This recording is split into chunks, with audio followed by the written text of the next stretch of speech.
wabarakatuh. Kembali lagi bersama saya Agni Amelia. Nah, di sini ada bintang tamu kita yaitu Irianti.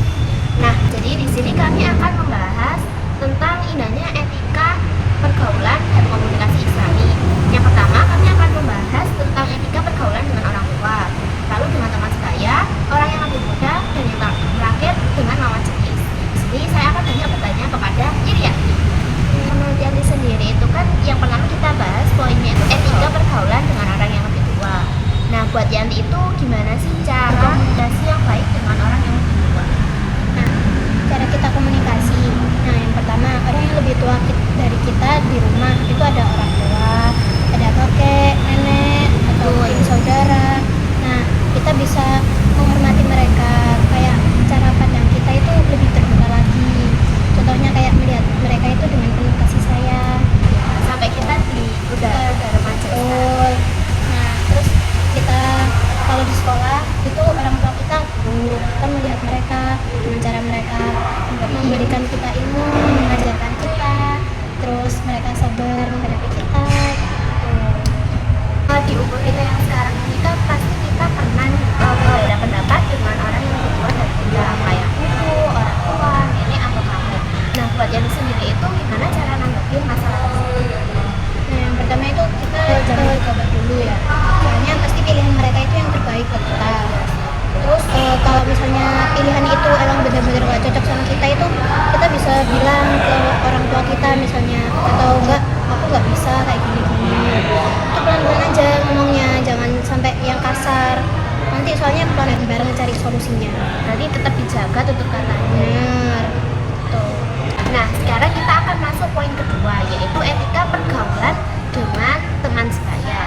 Kalau menurut Yanti sendiri itu, kenapa sih kita itu penting untuk membangun hubungan yang baik, komunikasi yang baik dengan teman sebaya? Jadi gini, kita kan manusia juga makhluk sosial. Betul. Kita juga pasti saling membutuhkan. Nah, kita itu juga perlu bersahabat. Bersahabat itu juga mungkin perlu.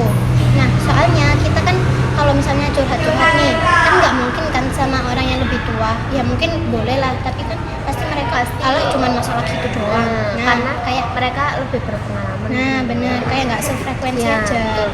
Nah, jadi kalau pentingnya kita berteman sama yang sebaya itu jadi levelnya itu setara lah. Benar-benar. Mungkin pertanyaan kedua itu, kalau menurut Yanti itu gimana cara kita itu memilih teman yang baik? Cara kita memilih pertemanan yaitu dengan cara harus berteman dengan yang baik. Jangan sampai berteman sama orang yang menjerumuskan kita dari ajaran Islam. Jadi soalnya gini, orang itu pasti ngelihat kita itu dari pertemanannya. Jadi kalau misalnya nih aku tanya kamu, akunya itu gimana sih sifatnya? Nah, pasti aku tanya sama temenmu dulu kan. Ya, akunya itu ya apa sih gini. Nah, jadi orang itu pasti ngelihat kamu itu dari pertemanannya. Kalau temennya baik, insya Allah dianya juga baik.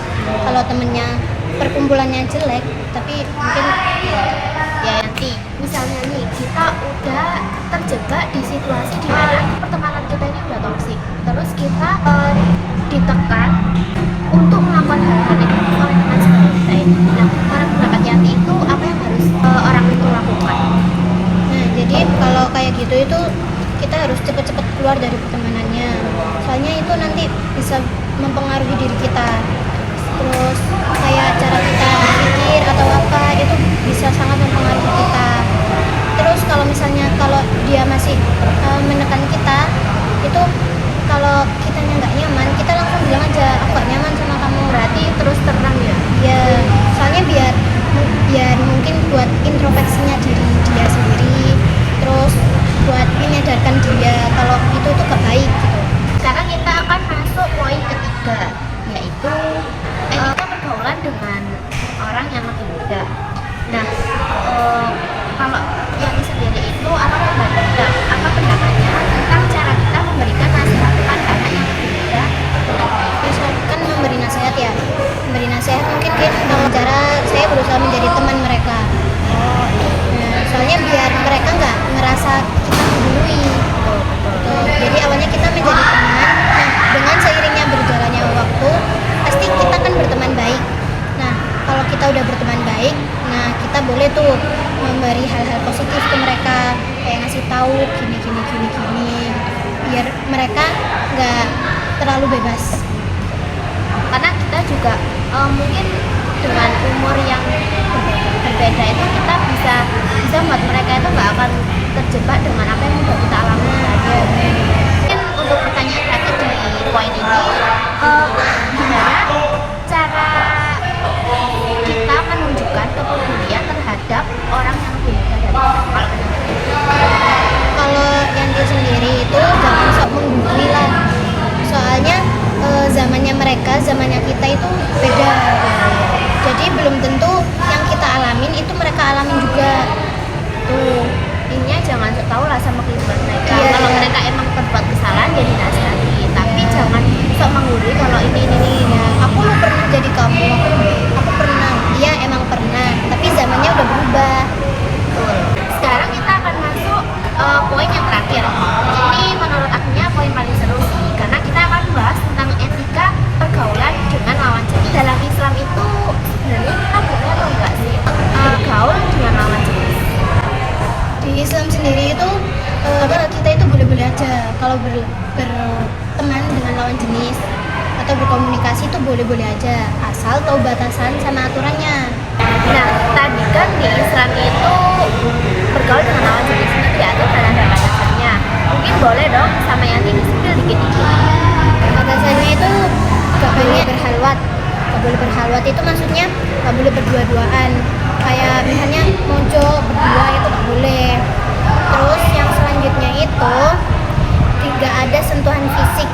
Nah, kalau misalnya nggak sengaja kan itu nggak sengaja, nggak ada niatan tersendiri, itu boleh-boleh aja. Tapi jangan tiba-tiba nggak sengaja gitu, nggak boleh. Jangan ya teman-teman. Nah, kalau misalnya kondisinya darurat itu boleh. Kalau misalnya pingsan terus ditolongin itu boleh, karena itu kondisi darurat. Terus yang selanjutnya yaitu menjaga pandangan.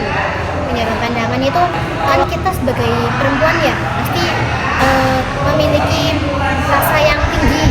Maksudnya kayak kalau melihat orang dikit-dikit tertarik, ya, tertarik gitu kan. betul banget. Itu penting banget buat kita menjaga pandangan. Ya mungkin meskipun sulit tetap harus berusaha ya. Namanya juga manusia kan. Terus yang selanjutnya yaitu hindari tempat-tempat sepi. Jadi kalau misalnya di tempat sepi itu jangan sendirian. Kayak minimal itu kalian sendirian di tempat ramai itu boleh. Tapi kalau di tempat sepi jangan, takutnya membahayakan diri kalian sendiri. Terus yang selanjutnya yaitu menjaga batasan intens komunikasi. Jadi kalian tuh jangan sering-sering komunikasi lah sama cowok itu. Soalnya itu sama aja dosa. Meskipun di WA pun itu juga dosa. Kalau nggak ada kepentingan. Kalau misalnya penting tanya tugas atau di apa itu boleh. Tapi kalau nggak penting itu jangan. Habis itu meminta izin ke orang tua. Jadi kita itu harus izin lah. Izin kalau misalnya kan biasanya ada tuh. Ya orang tua yang lebih malah dia tuh orang tua itu jodoh-jodohin. Ya, betul. Nah, itu gimana cara menyikapi? kita bisa kasih tahu ke orang tua kita Islam itu nggak boleh, kalau jodoh-jodohin itu nggak boleh maksudnya takutnya aku kebawa perasaan atau gimana, itu jangan, sebaiknya itu jangan. Nah, itu pentingnya memilih pasangan kalau ingin masa depan generasi muda anak-anak kita itu baik. Nah, kita itu harus perhatikan dalam memilih pasangan. Jadi gini, kita harus memilih laki-laki yang baik, soalnya mereka yang mencetak yang bagus. Nah, terus kita juga sebagai perempuan itu harus menjadi baik, soalnya al-umma madrasatul ula, ibu adalah sekolah pertama bagi anaknya. Yaitu jadi kita bisa mengajarkan yang baik-baik kepada anaknya. Nah, yang terakhir itu bagi wanita hendaknya menutup aurat. Jadi kita sebagai manusia, kita sebagai perempuan harus menutup aurat kita. Nah, perempuan batasnya itu seluruh tubuh kecuali wajah dan telapak tangan. Jadi kaki pun aurat ya teman-teman. Jadi kita harus pakai kaos kaki. Tuh, jadi kalau misalnya yang pakai kerudung itu jangan diselempangin ya. Diselempangin gitu. Ya itu jangan. Soalnya nanti bakal kelihatan lekuk tubuh kita. Dan apalagi jangan sampai memakai pakaian yang nerawang. Nah, di umur kita yang sekarang ini kan pasti pernah dong suka sama yang lawan jenis. Kalau menurut Yanti itu gimana cara kita menyikapi perasaan kita itu? Nah, mungkin kalau saya pribadi itu dipendem aja dulu ya kan. Soalnya takutnya kalau kita menyatakan perasaannya, terus si laki-lakinya itu juga tertarik sama kita, nanti bakal menimbulkan fitnah seperti pacaran atau apa-apa gitu kan. Nanti takutnya terjerumus ke dalam zina. Jadi lebih baik kita pendem aja. Soalnya zina belum waktunya. Nah benar, soalnya pacaran kan juga haram. Tuh. Buat teman-teman yang nggak pacaran, itu kalian harusnya bersyukur. Jomblo terus itu bersyukur. Pasti kita bakal dipertemukan dengan yang baik. Betul. Bukannya kalian itu jomblo terus nggak pantas dicintai, enggak guys. Kalian itu sangat pantas dicintai. Soalnya Allah itu sangat menjaga kalian. Allah itu nggak mau kalian terjerumus dalam hal-hal maksiat seperti itu. Jadi jangan berpikir Allah itu nggak sayang sama kita. Allah itu sayang banget sama kita. Pentingnya kita itu sekarang, pada usia sekarang itu memperbaiki diri aja. Yang baik itu bakal dipertemukan dengan yang baik juga. Yang terjaga akan mendapat bersama yang terjaga. menjaga. Betul. Nah, mungkin cukup sekian pembahasan dari kami berdua tentang indahnya etika dan komunikasi dalam Islam. Mohon maaf jika dalam pembahasan podcast tadi ada beberapa kata yang menyinggung teman-teman sekalian. Tuh, kami mohon maaf sebesar-besarnya ya. Sekian dari kami. Assalamualaikum warahmatullahi wabarakatuh.